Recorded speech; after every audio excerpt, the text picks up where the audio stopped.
अरे शाम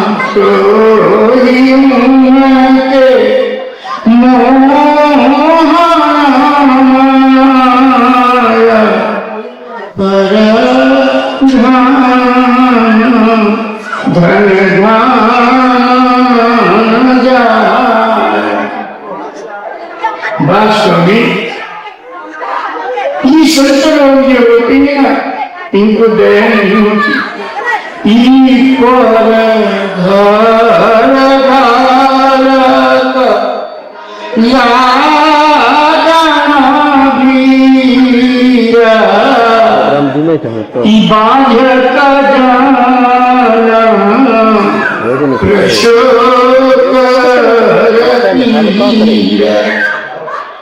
जो स्त्री बन गया है, जिसे कभी बच्चा पैदा ही नहीं है, बड़ा बन गया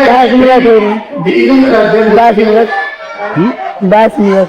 तो ये संत महात्मा ये कहा जाए कि दूसरे की बेटी कैसी होती है, बड़ा हमारे बेटे के लिए ऐसा होगा कोशिश है। जो वही आया, अरे सब कहाँ से आदमी बुला लिया है जाएगी ना, चुप रहो, निकाल जा।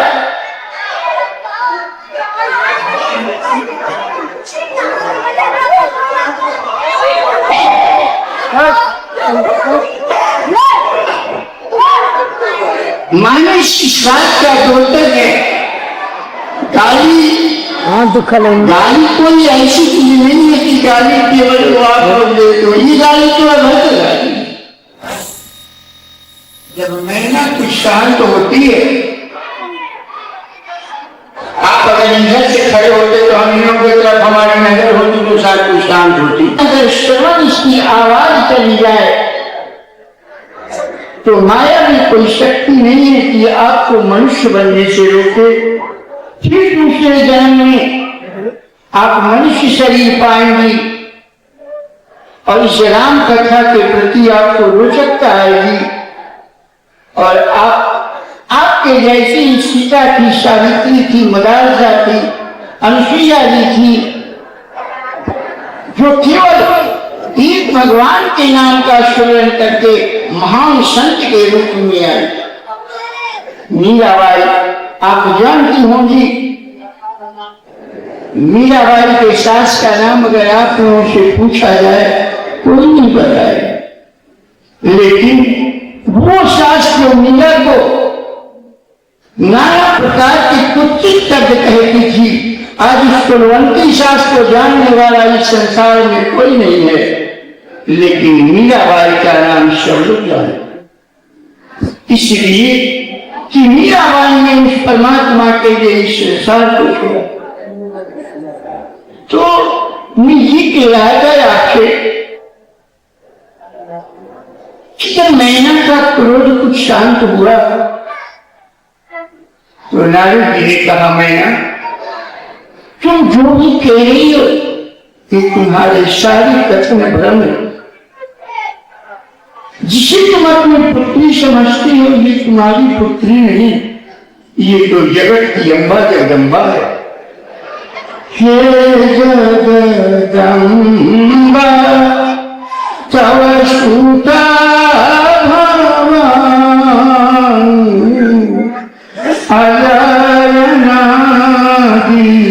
शक्ति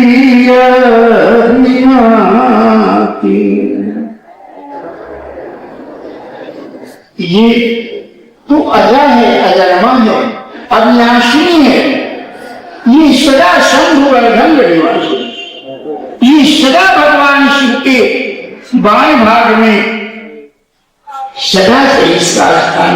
ऐसा नहीं है कि तुम्हारे विवाह करने के लिए भगवान शंकर की स्त्री होगी, ये तो जन्म जन्मांतर से भगवान की शिव की पूजा करके उनकी अर्धांगिनी है। ये तो केवल बड़ाई होगी। मीना इस बात को समझ लेती है और लौकिक रीति से शिव पार्वती विवाह जो है ये पूर्ण हो जाता।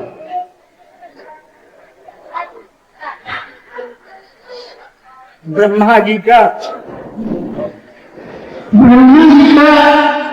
भगवान शंकर से अनुरोध है कि हे नाथ, इस संसार के माता पिता अपने पुत्र को सब कुछ दे सकता है, अपनी संतान को सब कुछ दिखा सकता है, लेकिन उसका संतान कहे कि आप अपनी विवाह को दिखा दीजिए, तो ऐसा नहीं हो सकता।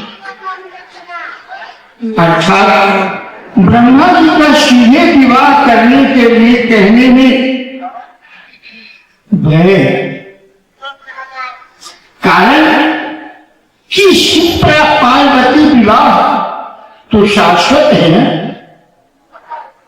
क्या कहते हैं, सकल सुरंहित हृदय शंकर परमउषा निज नयन देखन चाहती नाथ तुम्हारा विवाह। ये आपका विवाह देखना चाहते सज्जनों। वास्तव में ये हृदय एक मंडप है। ये आत्मा जो है, इसमें यही आत्मा जो है ये शंकर स्वरूप है।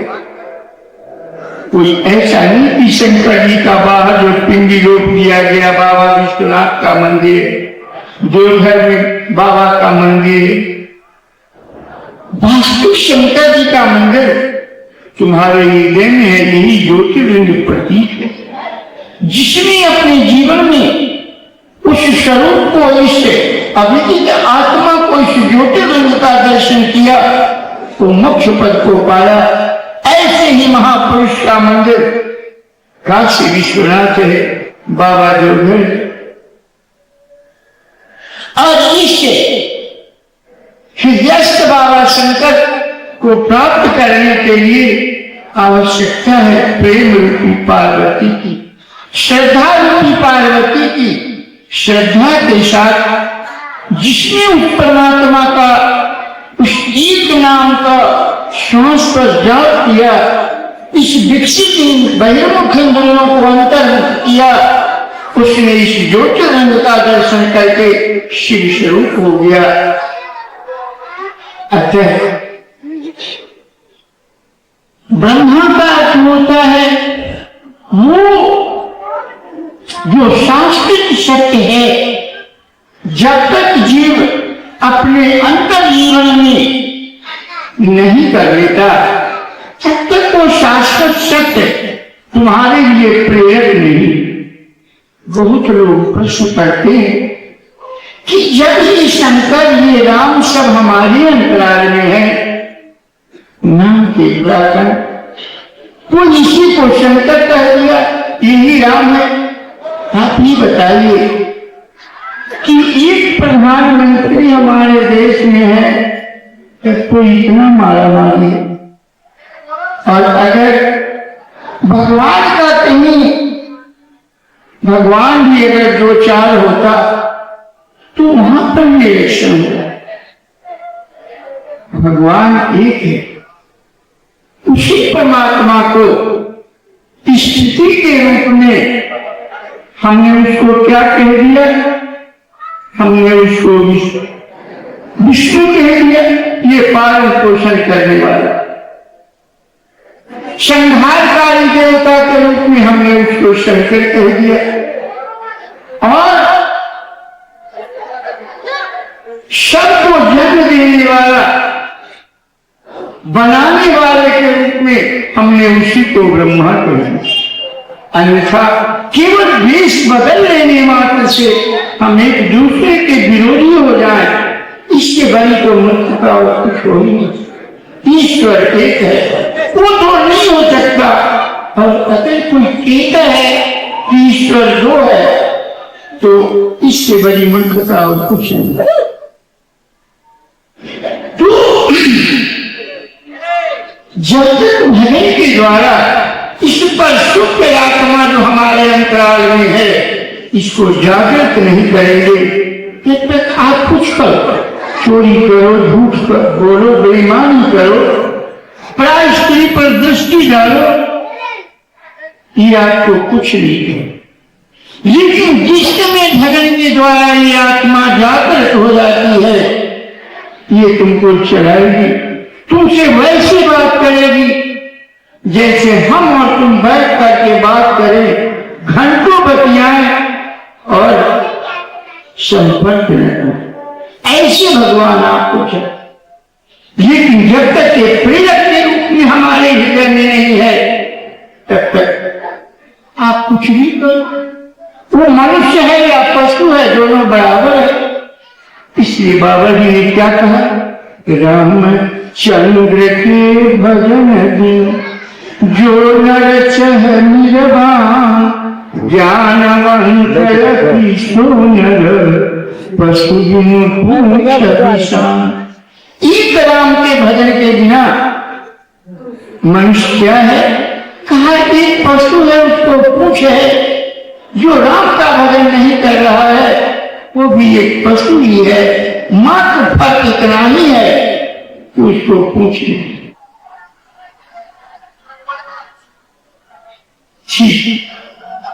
सीताराम विवाह इसी का द्योतक। भगवान राम के लिए आया है, ये रोचक भी कहीं हम बताएंगे। भगवान राम के लिए आया है। जनकपुर का एक नियम है, जन्माशा जब लगता है तो जन्माशा से लड़का घोड़े पर करके लड़की के द्वार तक जाता है। तो राम इस घोड़े पर चढ़ता है। तुम्हारे हृदय से वो भगवान है, इसको चढ़ने के लिए जो घोड़ा है वो तुम्हारा मन है। अर्थात भगवान राम मन रूपी घोड़े पर सवार होकर के और महाराजा जनक के द्वार पर पधारते। तुमसे जप पार न लगे, भजन पार न लगे, ध्यान पार न लगे, केवल तुम इतना अपने जीवन में कर कि जिसको चाहे तुम अपने जीवन में गुरु माना। अगर तुमने गुरु नहीं माना, तुम्हें अपनी मां से प्रेम हो, भाई से प्रेम हो, पिता से प्रेम हो, उसी को इस मन रूपी घोड़े पर कोई सवारी दे दे। ये चंचल मन ही घोड़ा है। इस मन की चंचलता की सार्थकता हो जाए। और महाराजा जनक के द्वारा राम के पद प्रक्षालन क्या है? भगवान के चरणों में अहंता को समर्पित कर। आदमी अहंता से सिर ऊंचा किएगा। हमारा इतना बड़ा अहंकार, लेकिन वही व्यक्ति जब अपनी लड़की की शादी करता है तो अपने द्वार पर एक छोटा सा लड़का विवाह करने के लिए आता है, उसका पद प्रक्षालन करता है। मानो हम लड़का में भगवान का रूप देखते हैं, हमारी लड़की सीता स्वरूपनी है। इस पद प्रक्षालन के द्वारा मानो आज तक तो हम अपने हृदय में अहंता की भाव रखते थे, ये अहंता हम भगवान के चरणों में समर्पित। परमात्मा भाष्य है, जो परमात्मा सर्वव्यापी है, वो परमात्मा को तू ससीम कैसे बनाए? उस परमात्मा को ससीम बनाने की विधि देखो, इस विवाह के रूप में भगवान देते हैं। इसी विवाह को हमने लौकिक रूप में हम करते हैं। इसको किस प्रकार से पारलौकिक रूप में उस असीम परमात्मा को ससीम बनाया जाता है, ये तुम्हारे मानस में दिया। क्या कहा? कैसे उस असीम परमात्मा को हम ससीम बनाते हैं? चौथी प्रक्रिया होती है शादी में, मावली की गठबंधन की। पंडित जी होम करा करके करी होम विधिवत गांठ जोड़ी और लड़के का पीताम्बर का छोर लड़की के सुनर के छोर से जोड़ दिया है। कुछ देर तक तुम देखोगे कि लड़का आगे चलता है और थोड़ी देर के बाद लड़की आगे हो जाती है। आज जो परमात्मा असीम था, आज वो परमात्मा भक्ति के बंधन में बंध करके हमारे पीछे चले। जो परमात्मा असीम है, इतना बड़ा भाष्ट है, जिसके लिए कहा गया राम अतर्क बुद्धि मनवानी मत हमारे असुन ही चलानी, वो परमात्मा आज जीव के पीछे चल रहे। लेकिन कब जब साधक अपने मन की चंचलता अर्थात इस मन रूपी घोड़े पर अपने इश्क की सवारी ले दे। दूसरी बात, ये अहंकार और ममता भगवान के चरणों में समर्पित कर दे, परमात्मा बन गई। हिमंत जी गिरिजा समरती हरि श्री सागर गई, तिनी जाना करामन सिए समरती विश्व काल कीरती नहीं। भगवान शिव पार्वती से कहती है, पार्वती जरा देखो तो क्या ये जन सुना न जाति सुना भवानी विभवबंधना काटनी नगज्ञान। ये पार्वती देखो तो कितनी उल्टी बात है, जिसका नाम का यजन करके संसार के प्राणी भवबंधन को काट लेता है, और वही परमात्मा प्रेम के वश में होकर के और जीव के बंधन में आए। जो असीम परमात्मा है, भक्ति के वश में आकर के वो बंधन में आए, उसको बांध लिया, भक्त ने उसको बांध लिया। सज्जनों, कथा आती है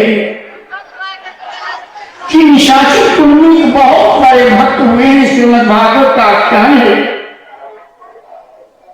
जिनका नाम प्रहलाद जी था। प्रहलाद जी के नाती का नाम था बलि।